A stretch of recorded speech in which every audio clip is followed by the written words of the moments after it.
क्या ये प्रश्न आपने खुद से पूछा या असफलता का इंतजार कर रहे हो? समझदार अभ्यर्थी वैकल्पिक विषय के चुनाव में क्या देखते हैं? सबसे पहले तो सिलेबस का आकार, ताकि उसका कम समय में रिवीजन किया जा सके। फिर विषय में भाषा की क्या सरलता है, सरल भाषा को आसानी से समझा जा सकता है। देन उस सब्जेक्ट्स में जो भी आप अपने अपने लिए वैकल्पिक विषय यानी कि ऑप्शनल चूज करना चाहते हो, उसमें फैक्ट्स कम से कम होने चाहिए, बिकॉज ऑलरेडी यूपीएससी जीएस का जो सिलेबस है वो काफी बड़ा है।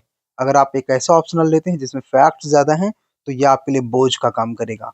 बर्डन से बचिए, फैक्ट्स बहुत ज्यादा वाले ऑप्शनल का चयन करने से बचिए। फिर जो आप ऑप्शनल ले रहे हो उसका निबंध में, जीएस प्रीलिम्स में और जीएस मेंस में क्या योगदान है। अगर उसका योगदान नहीं है तो फिर एक ऐसे विषय को आप अपने जीवन में क्यों ऐड कर रहे हो। इन बातों को जरूर ध्यान देना जब आप यूपीएससी मेंस के लिए ऑप्शनल सब्जेक्ट का चुनाव करना। देन जब आप यूपीएससी ट्रेनिंग में होगे या सर्विसेज के दौरान, उस विषय का आपकी परफॉर्मेंस में क्या योगदान है। उत्तर लेखन में कॉमन सेंस काम करता है कि नहीं। अगर कॉमन सेंस नहीं काम करता और 20 प्रश्न या पूरे ऑप्शनल की बात करें तो करीब 38 प्रश्नों के उत्तर आपको लिखने होते हैं, दोनों पेपर मिला के, पेपर 1 पेपर 2 ऑप्शनल का।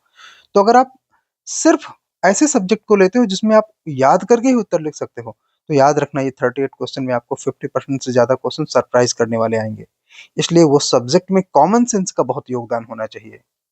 ठीक है, क्योंकि हर समय हर चीज याद नहीं होती।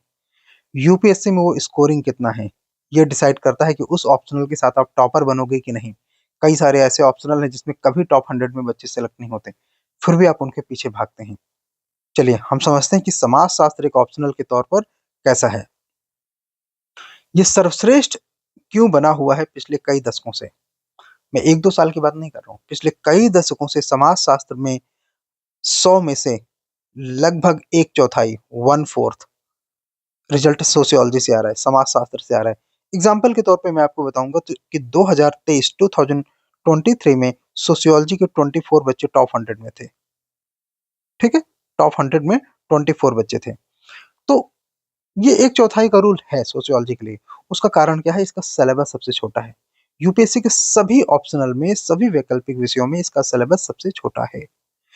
ये दैनिक जीवन के अनुभवों पर आधारित है, इसलिए इसमें कॉमन सेंस का बहुत यूज होता है, इसलिए ये सबसे सरलतम ऑप्शनल माना जाता है। इसके अलावा कॉन्सेप्ट्स और शब्दावली इसमें जो है वो हमारी सोशल लाइफ की ही है, अलग से कोई शब्दावली इसमें नहीं होती, कोई विशेष शब्दावली नहीं होती, कोई विशेष परिभाषाएं आपको नहीं याद करनी होती। थिंकर्स भी आपके कॉमन लाइफ से जुड़े हुए सब्जेक्ट मैटर पे आधारित हैं, जैसे धर्म, समाज, परिवार, विवाह, इस तरह के विषयों पर थिंकर्स अपनी राय रखते हैं और ये बहुत आसान है थिंकर।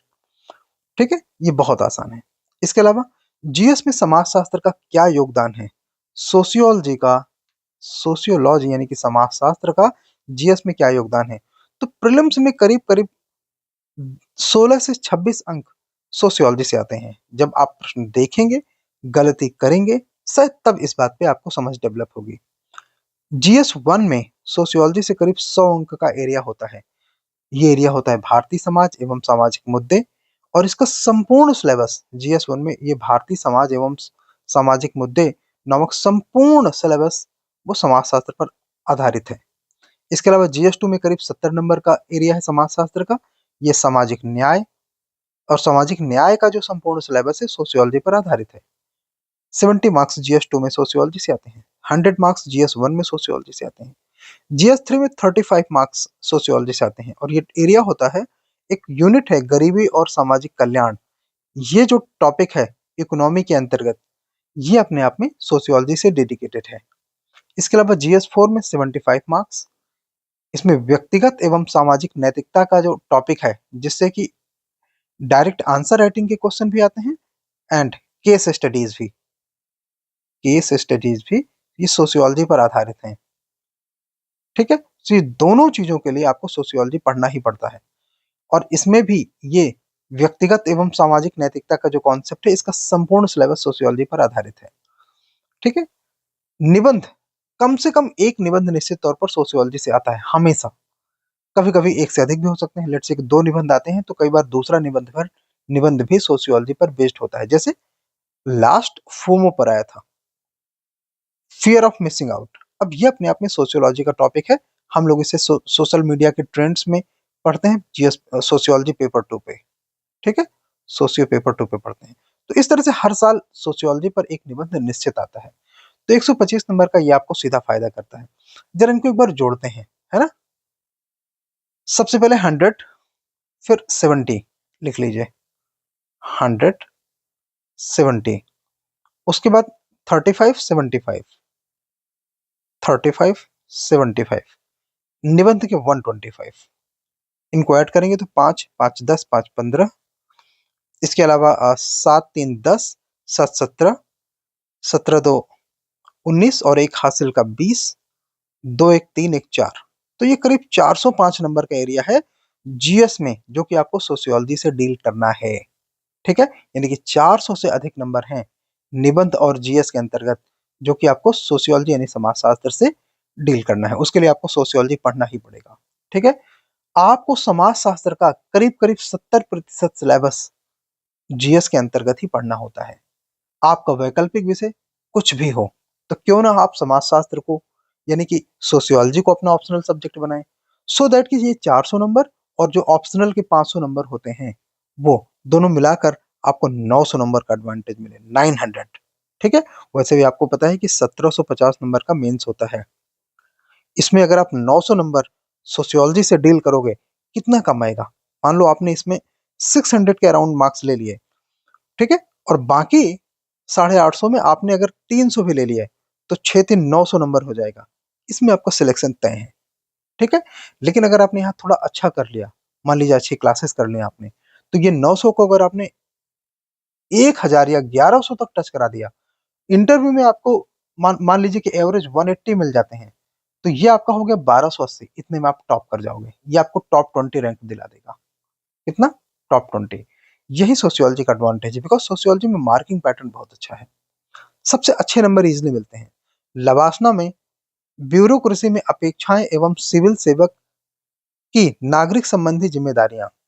ठीक है, expectation from the bureaucracy and the role of civil servants with respect to people और एंड सिटीजन्स। इस टॉपिक पर आपको लवासना में प्रॉपर क्लासेस मिलती हैं। करीब करीब इसमें से जब आप लवासना में होगे, जब आप ट्रेनिंग में होगे, तो आपको पता है कि एक वहां भी एक टेस्ट होता है, जिसको कि 5 इयर्स में उसको पास करना होता है। वो लवासना वाली ट्रेनिंग के बाद जो टेस्ट होता है, जो एग्जाम होता है। टीना डावी की वहां भी उस एग्जाम में भी पहली रैंक थी, याद रखना, बिफोर यू क्रिटिसाइज हर।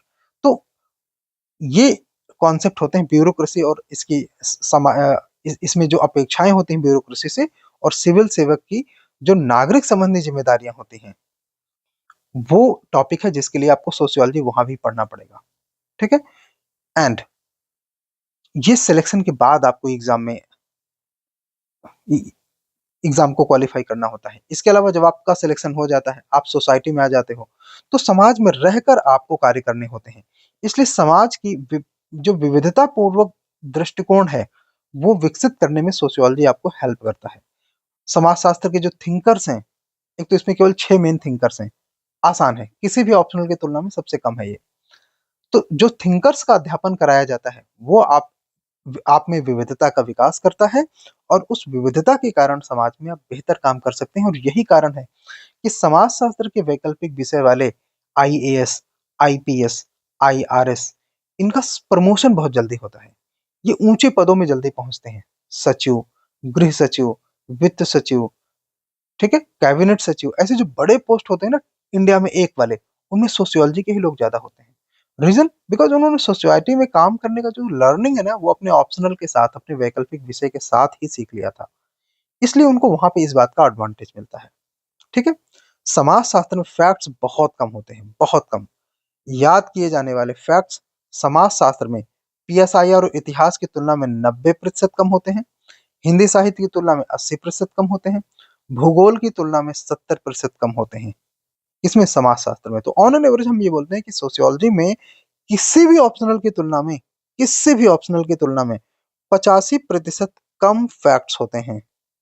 कम तथ्य होते हैं, क्योंकि ये समझने वाला कॉन्सेप्चुअल सब्जेक्ट है। ठीक है। और इसीलिए सोशियोलॉजी में 329 अंक तक आते हैं, जैसे विशाल शाह के 329 थे। टॉप 30 में 9 कैंडिडेट्स, 9 से 10 अभ्यर्थी हमेशा सोशियोलॉजी होते हैं। अब इसका प्रूफ ले लीजिए। 2023 में टॉप 29 में, टॉप 29 में 9 9 आईएएस ऑफिसर्स ये सोशियोलॉजी वाले हैं। कितने? सिर्फ टॉप 29 में। टॉप 100 में कितने हैं? 24, मैंने पहले ही बताया था। ये सब डेटा आपको आगे मिलेगा, थोड़ा वेट करिए। समाजशास्त्र का परफॉर्मेंस हम आगे भी देखेंगे। अच्छा, इंटरव्यू के दौरान आपको कोई भी ऑप्शनल हो, कोई भी ऑप्शनल, आपसे 1/4 क्वेश्चन सामाजिक मुद्दों पर पूछे जाते हैं।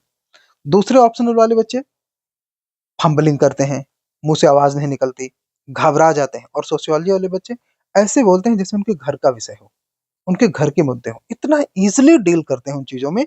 ये सब आप तभी महसूस कर पाओगे जब आपका ऑप्शनल होगा समाजशास्त्र।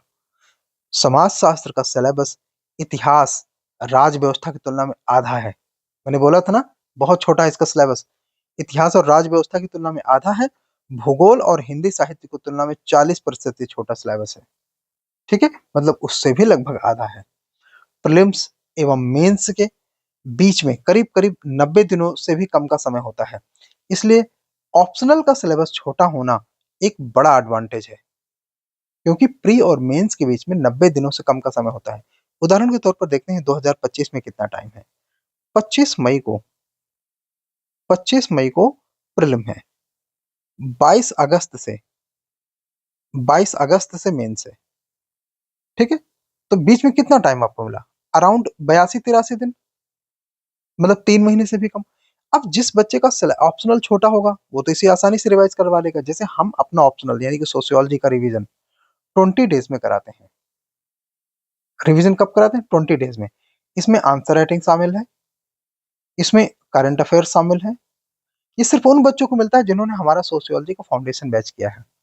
अच्छा, तो ये रिवीजन क्लासेस आप कब ले सकते हैं? तुम जितनी बार भी यूपीएससी प्रीलिम को क्वालिफाई करोगे उतनी बार ही आपको ये रिवीजन क्लासेस फ्री मिलेंगे। बट आपके पास प्री का क्लियरेंस होना चाहिए। जब तुम्हारा प्री का रिजल्ट आ जाता है, मैं आपका एनरोलमेंट ले लेता हूँ। सिर्फ उन बच्चों का जिन्होंने फाउंडेशन कोर्स हमारे माध्यम से किया है। ठीक है, फाउंडेशन कोर्स सोशियोलॉजी का हमसे पढ़ा है, तो उनको ये एडवांटेज दिया जाता है कि 20 डेज का revision plus current affairs and answer writing, तब तक जब तक वो फाइनली सिलेक्ट ना हो जाए, जब तक वो तैयारी छोड़ ना दें। एक बार आप क्वालिफाई करिए, 2 बार क्वालिफाई करिए, 3 बार प्री क्वालिफाई करिए। जितने बार आप प्री क्वालिफाई करेंगे उतने बार ये आपको फ्री रिवीजन क्लासेस 20 डेज की मिलेंगी। ठीक है, ये आपके लिए एडवांटेज है।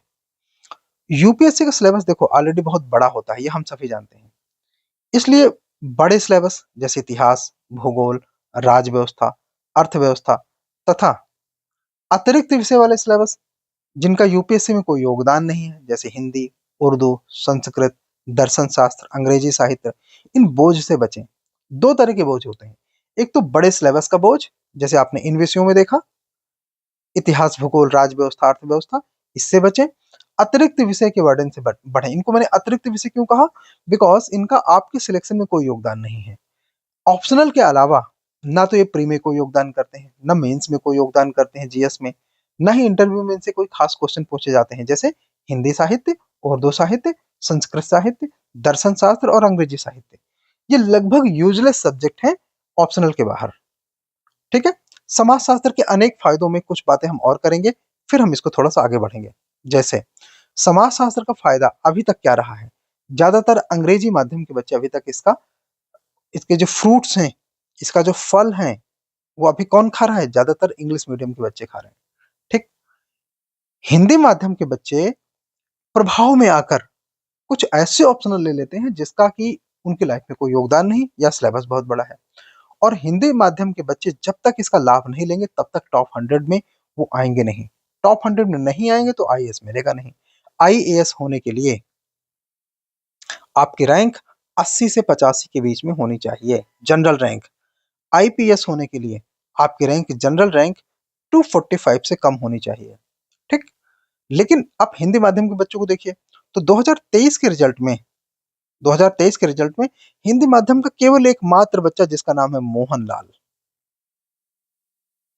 ये रसायन विज्ञान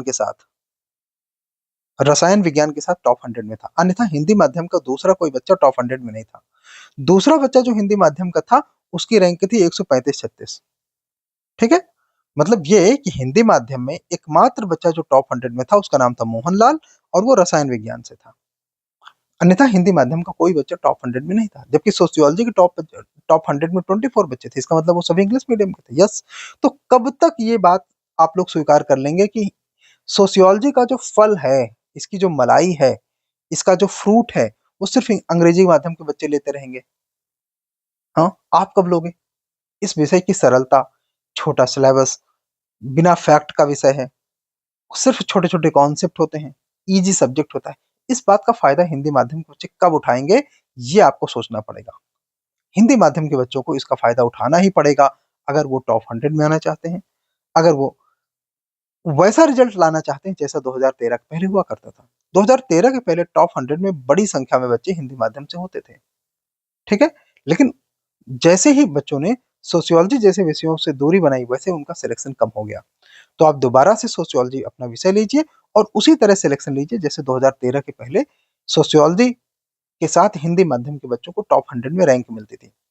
हमारे एक सीनियर थे, उनकी 39 रैंक आई थी सोशियोलॉजी के साथ, जबकि वो मेडिकल बैकग्राउंड से थे, ठीक है? हिंदी माध्यम से थे। तो उनकी क्यों ऐसा होता है? हम आगे कुछ और प्रमाण देखेंगे इसके बारे में। हिंदी माध्यम के लिए हिंदी साहित्य, अंग्रेजी माध्यम के लिए अंग्रेजी साहित्य, इस तरह के कथन कई बार आपको जो है सोशल मीडिया में तैरते हुए दिखाई देंगे, यूट्यूब में तैरते हुए दिखाई देंगे कि हिंदी माध्यम के लिए हिंदी साहित्य और अंग्रेजी माध्यम के लिए अंग्रेजी साहित्य ही ऑप्शनल होता है। ये एक गलत कथन है, भ्रामक और प्रचारपूर्ण कथन है, जिसकी कोई वास्तविकता नहीं है, ठीक है? जिसकी कोई वास्तविकता नहीं है।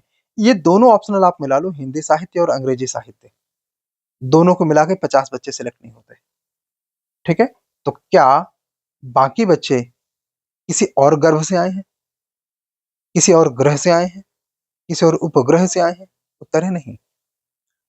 जिस प्रकार आप जीएस 1 से 4, जीएस 1 टू 4 तथा निबंध में हिंदी माध्यम में होने के बावजूद हिंदी माध्यम में उत्तर लिख के नंबर पा सकते हैं, उसी प्रकार किसी भी विषय में आप हिंदी माध्यम में नंबर पा सकते हैं। और सोशियोलॉजी तो इसमें एक पायनियर सब्जेक्ट है। इतिहास गवाह है कि सोशियोलॉजी में हिंदी साहित्य के बच्चों ने बहुत बड़ा-बड़ा रिजल्ट पैदा किया है। ठीक? हिंदी माध्यम का रिजल्ट सुधारना है तो समाज शास्त्र को अपना ब्रह्मास्त्र बनाएं, ठीक है? और यही ब्रह्मास्त्र आपका बैच है। ब्रह्मास्त्र हमारा सोशियोलॉजी का बैच है। आप इसके माध्यम से सोशियोलॉजी पढ़ सकते हैं हिंदी माध्यम में। यूपीएससी एक संवैधानिक निकाय होकर क्या अंक देने में माध्यम का पक्षपात करता है क्या? आपने सुना होगा ना, इस तरह की बातें कई बार भ्रमपूर्ण होती हैं। जिन बच्चों का फाइनल सिलेक्शन नहीं होता, बाद में हवाबाजी करता है कि यूपीएससी तो इंग्लिश मीडियम के लिए है। क्या आप ये स्वीकार करके यूपीएससी की तैयारी कर रहे हैं? संवैधानिक निकाय होने के बावजूद यूपीएससी माध्यम का पक्षपात करता है? यह प्रश्न बेहद महत्वपूर्ण है और परीक्षा की निष्पक्षता के संदर्भ में अक्सर उठता है। कई बच्चे ऐसा प्रश्न उठाते हैं, तो इस प्रश्न को रिसर्च के आधार पर, अनुसंधान के आधार पर हम इसका उत्तर देने का प्रयास करेंगे। तो सबसे पहले समझते हैं कि यूपीएससी क्या है और ये कैसे काम करता है। ठीक? संघ लोक सेवा आयोग, जिसे आप यूपीएससी कहते हैं, संघ लोक सेवा आयोग एक संवैधानिक निकाय है जिसकी उपस्थिति संविधान के आर्टिकल 315 से 323 के बीच में होती है। अब तक आपने पढ़ लिया होगा। और इसका मुख्य कार्य सिविल सेवाओं के लिए उम्मीदवारों का चयन करना होता है। यह परीक्षा पूरी तरह से योग्यता पर आधारित है। यूपीएससी योग्यता पर आधारित है, भाषा पर नहीं, कि आपका माध्यम क्या है उस पर आधारित नहीं है। माध्यम के आधार पर अगर कोई बच्चा ये प्रूफ कर दे कि उसको 1 नंबर भी किसी से कम मिले हैं, मैं कह रहा हूं सिर्फ 1 नंबर अगर कोई प्रूफ कर दे, ठीक है? सिर्फ तुम्हारे साथ मैं जाऊंगा सुप्रीम कोर्ट लड़ने। सुप्रीम और उसमें जितना भी तुम्हारा बर्डन होगा ना एक्सपेंडिचर का, वो मैं तुम्हारे लिए लड़ूंगा। यूपीएससी अंक देने के मामले में माध्यम का पक्षपात करती है क्या? ऐसा सत्य है? आइए चेक करते हैं इस बात को। यूपीएससी का आधिकारिक रुख क्या है? यूपीएससी कहना है कि किसी भी प्रकार का पक्षपात यूपीएससी नहीं करती है। परीक्षा में उम्मीदवारों को अपनी सुविधा अनुसार किसी भी भाषा में उत्तर देने की अनुमति होती है। उम्मीदवारों को अपनी सुविधा अनुसार किसी भी भाषा में उत्तर देने की अनुमति होती है। ऐसी कोई बाध्यता नहीं है कि हाँ, हिंदी माध्यम के बच्चे सिर्फ हिंदी साहित्य में उत्तर लिख सकते हैं। ये गलत बात है। ये बिल्कुल झूठ बात है। बिल्कुल निरर्थक बात है। और जब आप किसी भी तरह का और इंटरप्रिटेशन उसका देखते हैं, उसका विश्लेषण देखते हैं, तो भी आपको पता चलता है ये बात गलत है। भाषा का विकल्प, यूपीएससी परीक्षा में उम्मीदवारों को हिंदी, अंग्रेजी या किसी भी भारतीय भाषा में उत्तर देने का विकल्प होता है। यह विविधता को बढ़ावा देता है, क्योंकि भारत एक विविध देश है और इसमें सभी प्रकार के उम्मीदवारों को समान अवसर प्रदान करता है यूपीएससी। मूल्यांकन प्रक्रिया यूपीएससी की कैसी है? तो मूल्यांकन अत्यंत पारदर्शी तरीके से होता है। मूल्यांकनकर्ता को उम्मीदवार की भाषा के बजाय उसकी उत्तर की गुणवत्ता को देखना होता है, और बिल्कुल भाषा का यहाँ पे कोई महत्व नहीं है। उत्तर की गुणवत्ता के आधार पर आपको जीएस 1, 2, 3, 4 और निबंध में नंबर मिलते हैं। उत्तर की गुणवत्ता के आधार पर ही आपको वैकल्पिक विषय में नंबर मिलते हैं। इसमें भाषा का कोई भी योगदान नहीं है कि आप किस माध्यम में तैयारी करते हैं। आप बोलोगे हिंदी माध्यम में रिजल्ट क्यों कम होगा? ये भी हम अनुसंधान के माध्यम से अब स्थापित करेंगे। तो कुछ लोग यूपीएससी में पक्षपात का आरोप क्यों लगाते हैं? आइए चेक करते हैं। अधिकांश अध्ययन, अब ये अनुसंधान की बात है, ठीक है, अधिकांश अध्ययन ये स्थापित करते हैं कि यूपीएससी परीक्षा में माध्यम का कोई प्रभाव नहीं पड़ता। यूपीएससी में योग्यता की माप की जाती है। परीक्षा का मुख्य उद्देश्य उम्मीदवारों की योग्यता का मूल्यांकन करना है, न कि उनकी भाषा का। भाषा का कोई मूल्यांकन नहीं होता, योग्यता का मूल्यांकन होता है। लगातार सुधार यूपीएससी कर रहा है परीक्षा प्रणाली में। इसका निष्कर्ष क्या है? यूपीएससी एक संवैधानिक निकाय है और वो पूरी तरह निष्पक्षता के साथ एग्जाम आयोजित करता है, निष्पक्षता के साथ परीक्षा आयोजित करता है। माध्यम का पक्षपात का आरोप लगाना आसान है, लेकिन इसके लिए कोई ठोस सबूत आज तक नहीं मिले हैं। यूपीएससी परीक्षा में सफलता के लिए कड़ी मेहनत और समर्पण की आवश्यकता होती है। यह है तुम्हारे लिए कड़ी। तुम ये नहीं करते और बाद में यूपीएससी पे आरोप लगाते हो, ये सिर्फ तुम्हारा बौनापन है। यूपीएससी परीक्षा में सफलता पाने के लिए आपको अपनी मजबूत तैयारी पर ध्यान केंद्रित करना चाहिए। आप जिस भी वैकल्पिक विषय में आरामदायक महसूस करते हो, उसमें उत्तर दें। अभिव्यक्ति की माध्यम अभिव्यक्ति का एक तरीका है, माध्यम को अंक नहीं मिलते। फिर से सुनिए, माध्यम अभिव्यक्ति का एक तरीका है, माध्यम को अंक नहीं मिलते। हिंदी भाषा कोई बौनी, गूंगी, लंगड़ी ऐसा नहीं है, इसलिए माध्यम का कोई अंक नहीं होता, बल्कि उत्तर लेखन को अंक मिलते हैं, माध्यम को नहीं मिलते। माध्यम कुछ भी हो, उसका एक भी अंक नहीं होता, उत्तर लेखन का अंक होता है। सो इस समस्या का समाधान क्या है? कुछ सुझाव आप देख सकते हैं। शिक्षकों को ज्यादा प्रशिक्षण मिलना चाहिए, ताकि हिंदी माध्यम में भी सभी ऑप्शनल में बच्चे तैयारी करें। और आपकी सफलता में आपके शिक्षक का बहुत बड़ा योगदान होता है, इसलिए ऐसे शिक्षक को चुनें जो तुम्हारे साथ कंधे कदम से कदम मिलाकर चले, तुम्हारा हाथ थामे, तुमको आगे ले जाए। ऐसे शिक्षक को चुनिए। शिक्षक का चयन आपकी सफलता में आधी सफलता सुनिश्चित कर देता है। जिस प्रकार कबीर ने ठोक बजाकर रामानंद को चुना, उसी तरह आप भी ठोक बजाकर अपने ऑप्शनल के टीचर को चुनाव करें। पाठ्य पुस्तकें और शिक्षण सामग्री सभी भाषाओं में सभी जगह उपलब्ध कराई जानी चाहिए, चाहे वो ग्रामीण क्षेत्र हो, चाहे वो शहरी क्षेत्र हो। यूपीएससी में हिंदी माध्यम के रिजल्ट को कैसे सुधारा जा सकता है? आइए देखते हैं। हिंदी माध्यम के चयनित उम्मीदवार 2013 में 17% हुआ करते थे। 2013 से पहले इनका प्रतिशत 40% तक था। ठीक है, अगर हम 2007-8 की बात करें तो ये प्रतिशत 40% तक था। ये घटते घटते 2013 में 17% तक आया था। लेकिन इसमें थोड़ा रोल सीसैट का है, हम ये नहीं कहेंगे सीसैट का जीरो रोल है। सीसैट ने कई योग्य अभ्यर्थियों को बाहर कर दिया, तो थोड़ा रोल उसका है, बट थोड़ा, बहुत ज्यादा नहीं। आइए हम चेक करेंगे 2013 के आधार पर। चूंकि 2013 में जब तक बच्चे सारे भाषाओं को, सारे ऑप्शनल को, जैसे इतिहास, भूगोल, समाजशास्त्र, राजनीति, गणित, रसायन, सारे ऑप्शनल को लेते थे हिंदी माध्यम के बच्चे, तब तक रिजल्ट अच्छा था। उसके बाद हुआ क्या, यह हम अनुसंधान से समझते हैं। पिछले कुछ वर्षों में संघ लोक सेवा आयोग द्वारा आयोजित होने वाली सिविल सेवा परीक्षा उत्तीर्ण करने में सफलता की ग्राफ की बात करें तो हिंदी माध्यम में चयनित उम्मीदवार 2013 में 70% थे। ठीक, 2016 में प्रतिशत अचानक घट के 3.45% हुआ। क्यों? क्योंकि एक प्रख्यात टीचर ने, जो कि काफी पॉपुलर है, उनके प्रभाव के चलते कई सारे बच्चे हिंदी साहित्य की ओर आकर्षित होते चले गए और उनका जो रिजल्ट है वो गिरता चला गया। 2016 में ये 3.45% हो गया, 2017 में 4.06% हो गया। ठीक है, हिंदी मीडियम से 2018 में चयनित उम्मीदवारों की संख्या मात्र 2.16 थी। ठीक है, मुश्किल से ये 23-24 बच्चे थे टोटल हिंदी माध्यम में। ठीक है, हिंदी माध्यम में 2018 में सिर्फ 23-24, 2018 में तो और कम थे, आई थिंक 2018 में केवल 16-17 बच्चे थे, केवल 16-17 बच्चे। चूंकि 2018 में 800 से कम वैकेंसी थी, आप उस हिसाब से निकाल लीजिए तो पता चल जाएगा आपको। 800 से कम वैकेंसी थी 2018 में, 796 के आसपास। 2020 और 21 में हिंदी मीडियम का एक भी कैंडिडेट टॉप 100 में नहीं था, 2023 में भी नहीं था। 2023 में हिंदी मीडियम का एक मात्र बच्चा मोहनलाल एकमात्र बच्चा था जिसका ऑप्शनल रसायन विज्ञान था, एकमात्र बच्चा जिसकी टॉप 100 रैंक थी, एकमात्र बच्चा, ओनली वन कैंडिडेट टॉप 100 में हिंदी माध्यम से। कब? 2023 की ये बात मैंने आपसे करी। ठीक है, 2023 की बात की। और उसके पहले भी 3-4 सालों में यही हालात थे। 2013 के पहले टॉप 100 में 10 से 12 कैंडिडेट होते थे। कौन होते थे? ये तुम ही लोग होते थे हिंदी माध्यम के। बस तुम्हारा ऑप्शनल सोशियोलॉजी था, तुम्हारा ऑप्शनल रसायन विज्ञान था, तुम्हारा ऑप्शनल अर्थशास्त्र था। इसलिए लवासना की वेबसाइट पर मौजूद आंकड़ों के अनुसार साल 2015 में हिंदी मीडियम से मेंस लिखने वालों की संख्या 2439 थी, जो 2019 में घटकर 571 हो गई और 2020 में 486 रह गई। 2015 और 16 की परीक्षा में हिंदी मीडियम वाले बच्चों की सफलता लगभग 4 से 5% रही, लेकिन 2017-18 में यह प्रतिशत 2 से 3% के आसपास पहुंच गया था। क्यों? ऐसा क्यों हुआ? इतना कम क्यों हुआ?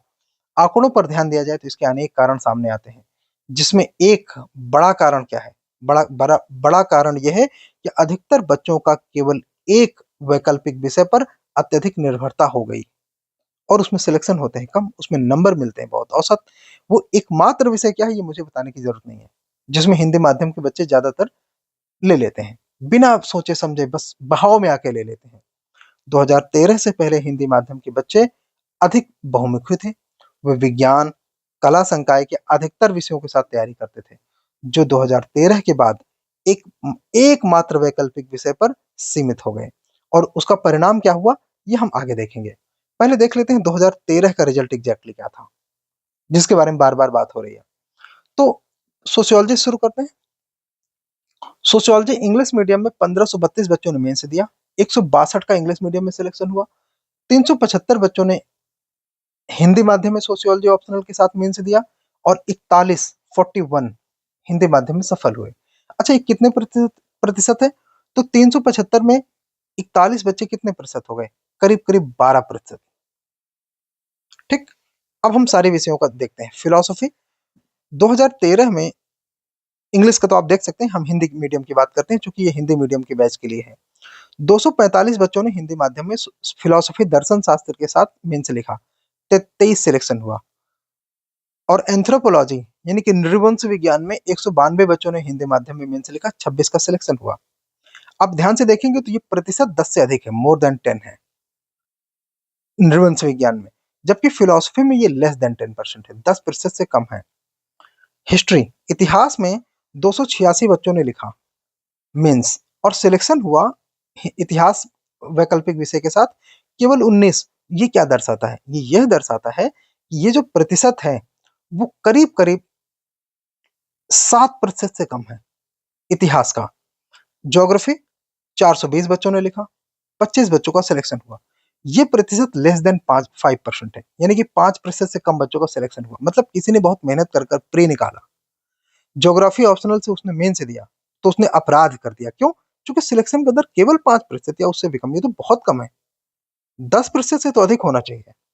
अर्थशास्त्र यानी कि इकोनॉमी, 71 बच्चों ने दिया, 11 बच्चों ने सिलेक्शन लिया, ये प्रतिशत कितना है?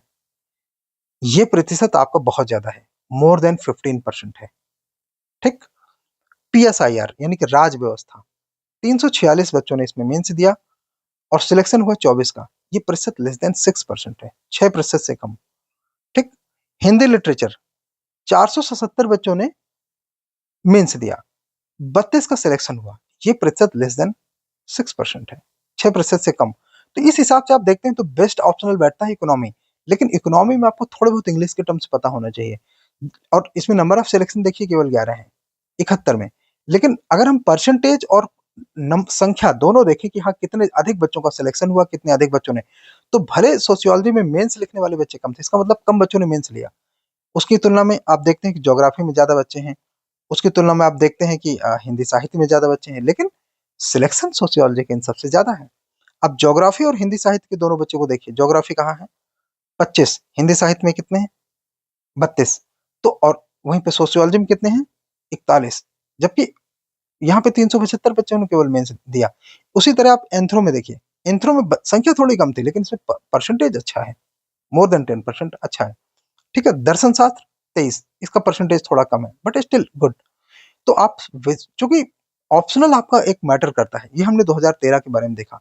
जरा हम डीपी अग्रवाल जो एक्स चेयरमैन थे यूपीएससी, उनके बारे में थोड़ी और बातें पढ़ना चाहेंगे। वो कहते हैं कि अभ्यर्थियों को अपनी विविधता को देखते हुए अपनी रुचि के अनुसार वैकल्पिक विषय लेना चाहिए, ना कि भीड़ तंत्र के हिसाब से। ठीक, तो इनकी बात आप मान लीजिए, विविधता को ध्यान में रखते हुए वैकल्पिक विषय का चुनाव करिए। कुछ और बातें देखेंगे, टॉप 100 में, टॉप 100 में 24 बच्चे समाजशास्त्र के थे, कब 2023 में। उनके ये है रैंक, किसकी रैंक थी, रैंक 2 अनिमेश प्रधान, सोशियोलॉजी, नंबर है 286, 310 नंबर आए थे मेधान के। ठीक है, रैंक 13। इस तरह आप टॉप 100 में देखिए, 8, 12, 13, 18, 23, 27, रैंक 28, 29, 40, 42, 43, 48, उनके नाम रोल नंबर सब बच्चों के दिए हैं जो टॉप 100 में हैं। देख रहे हैं 97 से कम में ये 24 बच्चे हैं जो कि टॉप 100 में केवल सोशियोलॉजी से हैं। आप ऑप्शनल देखेंगे तो सभी सोशियोलॉजी ऑप्शनल वाले बच्चे हैं। ठीक, जरूर ऐसे अनुसंधान आप भी किया करो। हाई रैंक क्यों जरूरी है, हाई रैंक इसलिए जरूरी है क्योंकि अगर आपकी रैंक 75 से 80 नहीं आती तो आप आईएएस नहीं पाएंगे। ठीक, आईएएस पाने के लिए, भारतीय प्रशासनिक सेवा पाने के लिए आपकी रैंक 80 से कम होनी चाहिए। भारतीय पुलिस सेवा में जाने के लिए आपकी रैंक 246 के अंदर होनी चाहिए। आईएएस, अच्छा ये आंकड़ा कहाँ का है, ये 2023 में जो अलॉटेड है आईएएस और अलॉटमेंट हुआ आईएएस आईपीएस का, उसके अनुसार है 2023 के हिसाब से। ठीक है, जो 2023 का एविडेंस है उसके हिसाब से आईएएस या आईपीएस के लिए कौन सा वैकल्पिक विषय योग्य है, अब आप स्वयं सोच सकते हैं। कौन सा वैकल्पिक विषय आपको आईएएस या आईपीएस बना सकता है, आप सोच सकते हैं।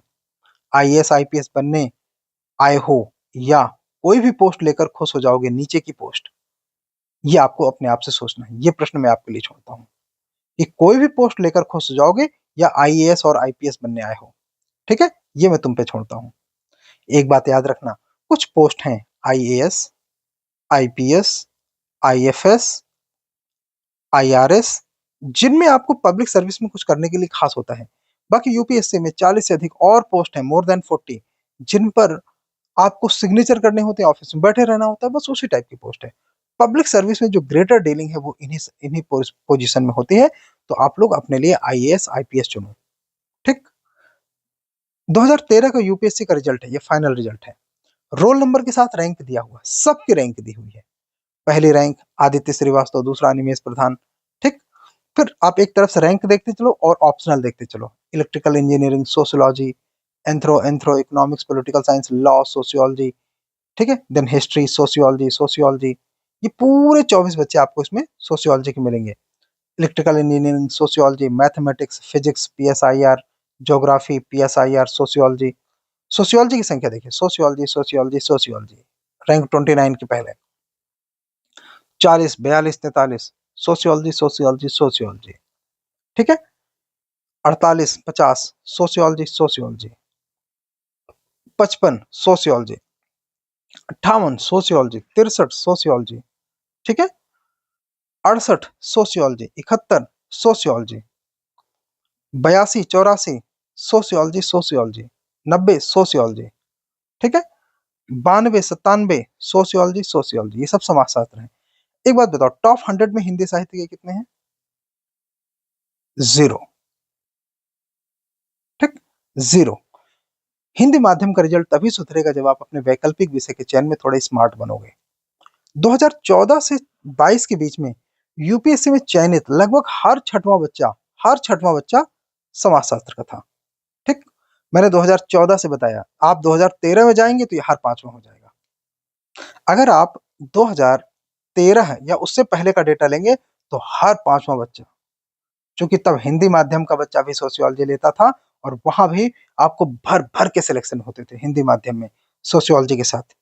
परसेंटेज वाइज हम अगर चेक करते हैं तो आप लेटेस्ट ट्रेंड चेक करो, ये 2018, 2019, 2022। ज्योग्राफी का सिलेक्शन है 5%, सोशियोलॉजी का सिलेक्शन है 10%, एंथ्रोपोलॉजी का सिलेक्शन है 8%, हिस्ट्री का 6%, मैथमेटिक्स का 8%, पब्लिक एडमिनिस्ट्रेशन का 9%, फिलोसफी का 9%, इकोनॉमिक्स का 11%, लिटरेचर ऑफ हिंदी का 6%। तो हाईएस्ट कौन है? इकोनॉमी और उसके बाद सोशियोलॉजी। इकोनॉमी में चूंकि बच्चे उस हिसाब से थोड़े कम होते हैं, आप देख सकते हैं इकोनॉमी में 243 बच्चों ने मेन से लिखा था, ठीक है। इसके अलावा 200 बच्चों ने मेन से लिखा था। सोशियोलॉजी में 1263, 1072। तो यहाँ पे संख्या बड़ी है सोशियोलॉजी में, ठीक है। नंबर ऑफ सिलेक्टेड कैंडिडेट अपने आप ज्यादा हो जाते हैं। चलिए कुछ और बातें देखते हैं। समाजशास्त्र वैकल्पिक में टॉपर्स की सूची हम देख लेते हैं जरा 2016 से। हम पीछे का आंकड़ा क्यों नहीं लेते? बिकॉज पीछे का आंकड़ा ऑलरेडी सोशियोलॉजी के फेवर में है, सोशियोलॉजी में बहुत ज्यादा सिलेक्शन होता है। 2016 के बाद ले लेते हैं, जब हिंदी माध्यम के बच्चों ने सोशियोलॉजी से थोड़ी दूरी बना ली। क्यों बना ली? वो किसी के प्रभाव में आकर। तो 2016 में सिलेक्टेड कैंडिडेट थे 181, जिसमें रैंक 51 और रैंक 2, अनु कुमारी की रैंक 2 आई थी ना, 318 नंबर थे, ठीक। और टोटल सिलेक्शन हुआ 181। 2017 में रैंक 15, रैंक 63, इनके नंबर देखिए तो 317, 329। ऐसे नंबर आपको किसी और आर्ट्स के सब्जेक्ट में तो बहुत मुश्किल है मिलना, मैथ वगैरह में पॉसिबल है। 2017 में टोटल सिलेक्शन थे 157। 2018 में 319 मार्क्स आपको मिले, 319 नंबर आपको मिले चिरुमाला विजय कुमार को, और इनके एक टोटल सिलेक्शन हुए 141। संजीता मोहपात्रा, इनकी रैंक 10 थी, चिरुमाला की रैंक 4 थी, इनको मार्क्स मिले 272। श्रेष्ठा को 270, मीरा को 315, rank 6, rank 2, rank 15, rank 3, rank 15, rank 39, rank 2, rank 13।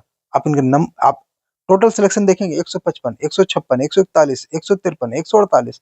ये सोशियोलॉजी का टोटल सिलेक्शन है। इसमें आपका भी नाम हो सकता है।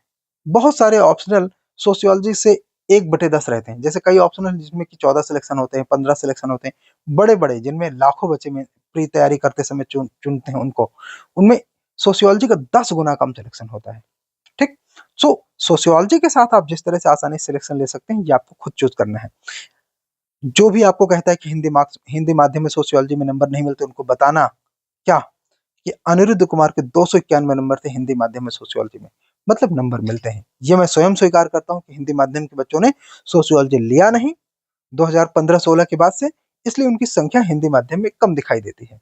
लेकिन अगर आप लोगे तो आप भी अनिरुद्ध की तरह ज्यादा नंबर पाओगे और बड़ा सिलेक्शन लेके आओगे। ध्यान रखना, सोशियोलॉजी ऑप्शनल आपको ज्यादा बड़ा रिजल्ट दे सकता है। अनु कुमारी को आप सब जानते हैं, इनके 318 नंबर केवल एक ऑप्शनल में थे। विशाल को शायद आप नहीं जानते होंगे, इनके ऑप्शनल में थे 329 मार्क्स, ठीक। आप हैं अनु कुमारी, आपका एक बच्चा होने के साथ साथ आपने तैयारी की है, तो इनकी तैयारी कहीं ना कहीं ज्यादा प्रेरणादायक है। रैंक 2 थी, जब इन्होंने तैयारी शुरू की थी तब इनकी उम्र 29 ईयर्स की थी। इन्होंने सोशियोलॉजी ऑप्शनल लिया। सोशियोलॉजी ने न केवल इनकी तैयारी में इनको अंक दिलाए, बल्कि इनको प्रेरणा दी, इनको मोटिवेशन दिया, समाज की सेवा, अपने बच्चे, अपने वैवाहिक जीवन, अपने परिवार, उन सब के बीच में किस तरह संतुलन बनाकर इन्होंने सिलेक्शन लिया। जबकि तैयारी करने आई थी तब इनकी उम्र 29 साल थी, और इन्होंने 31 आते आते, यानी कि 1.5 साल की तैयारी में इन्होंने सिलेक्शन ले लिया था, ठीक। आप इनको भी जानते होंगे, सृष्टि देशमुख, इनकी रैंक 5 थी सोशियोलॉजी से ही, रैंक 5, ठीक। एंड इनको भी जानते होंगे, जागृति, सोशियोलॉजी से इनकी रैंक 2 थी। ये सब आपके लास्ट 5-6 ईयर्स की परफॉर्मेंस है। समाज शास्त्र में औसतन टॉप 30 में 10 बच्चे होते हैं, समाज शास्त्र के टॉप 50 में 15 बच्चे होते हैं, औसतन है ना, 10 साल का औसत। टॉप 100 में 25 बच्चे बच्चे औसतन होते हैं, टॉप 300 में 70 बच्चे होते हैं, टॉप 500 में 100 बच्चे सोशियोलॉजी के होते हैं, और टोटल 160 प्लस सिलेक्शन औसतन होता है सोशियोलॉजी से। उच्च रैंक समाजशास्त्र से अधिक रिजल्ट का क्या कारण है कि उच्च रैंक ज्यादातर समाजशास्त्र में आता है? इसका कारण क्या है? इसका कारण है कि विषयवार यूपीएससी मेंस में लिखने वाले अभ्यर्थियों के वैकल्पिक विषयों में अंकों का भारित माध्य, इस आधार पर यह आंकड़ा लिखा गया है कि जिन बच्चों ने मेंस लिखा उनका भारित माध्य, उनके समाजशास्त्र के अंकों का भारित माध्य क्या है। तो दर्शन शास्त्र, इतिहास और हिंदी साहित्य से औसतन 35 अंक ज्यादा मिलते हैं सोशियोलॉजी में। ये औसत है भारित माध्य। अगर आप अच्छा करोगे तो ये आपके 100 नंबर भी ज्यादा हो सकते हैं इन विषयों से। इन विषयों से 100 नंबर आपको ज्यादा सोशियोलॉजी में मिल सकते हैं, क्योंकि औसतन 35 है। सोशियोलॉजी में ज्यादा संख्या होती है, ज्यादा बच्चे होते हैं, सिलेक्शन भी ज्यादा बच्चों को होता है, इसलिए अपने आप औसत उन अंकों में बट जाता है। आप बेहतर करोगे तो आप इन विषयों की तुलना में 100 अंक ज्यादा ले सकते हो। नहीं, 35 अंक ज्यादा आपको मिलने हैं, ये तो कहीं है नहीं। इसके अलावा भूगोल, राज व्यवस्था, इनसे औसतन 20 अंक अधिक मिलते हैं। एंथ्रोपोलॉजी से औसतन 5 अंक अधिक मिलते हैं समाजशास्त्र में। ये सब मैंने भारित माध्य के आधार पर बताया है, औसत के आधार पर बताया है। ठीक। सो 2023 के टॉपर रैंक 2 जिनका नाम है अनिमेष प्रधान, उन्होंने सोशियोलॉजी से सिलेक्शन लिया। इनके सोशियोलॉजी में बेहतरीन नंबर आए, आप देख सकते हैं। ठीक है, सोशियोलॉजी के मार्क्स, और इनकी आई रैंक 2। रैंक 2 कोई और ऑप्शनल होता और थोड़े नंबर कम हो जाते तो रैंक 2 तो छोड़ो, सिलेक्शन से भी बाहर हो जाते अनिमेष प्रधान। इन्होंने सर्विस करते हुए, जॉब करते हुए रैंक 2 सिक्योर की अपने पहले अटेम्प्ट में। ठीक, तो अनिमेष प्रधान के बारे में आपने देखा। सो अगला नंबर आपका हो सकता है। अगला नंबर आपका है या नहीं, ये तुम्हारे डिसीजन पे डिपेंड करेगा कि तुमने ऑप्शनल सोशियोलॉजी चूज किया है या नहीं। ठीक, यूपीएससी का ब्रह्मास्त्र बैच है सोशियोलॉजी का, जिसमें आप ज्वाइन कर सकते हैं। ये ज्वाइन करने के लिए आप इस नंबर पे बात कर सकते हैं, मैसेज कर सकते हैं, और 320 प्लस अंकों के लक्ष्य के साथ आप इसको ज्वाइन करें और तैयारी शुरू करें। ठीक, ये वही ऑप्शनल है जिसने हर साल टॉपर दिए हैं। आप देख सकते हैं ढेर सारे टॉपर सोशियोलॉजी ऑप्शनल से हैं। ठीक, इनके नंबर आप देख सकते हैं। सोशियोलॉजी ऑप्शनल में 300 से ऊपर नंबर आना बहुत कॉमन बात है। सो ब्रह्मास्त्र बैच में आप सभी का स्वागत है। आप आइए, सोशियोलॉजी पढ़िए हिंदी माध्यम में। Thank you.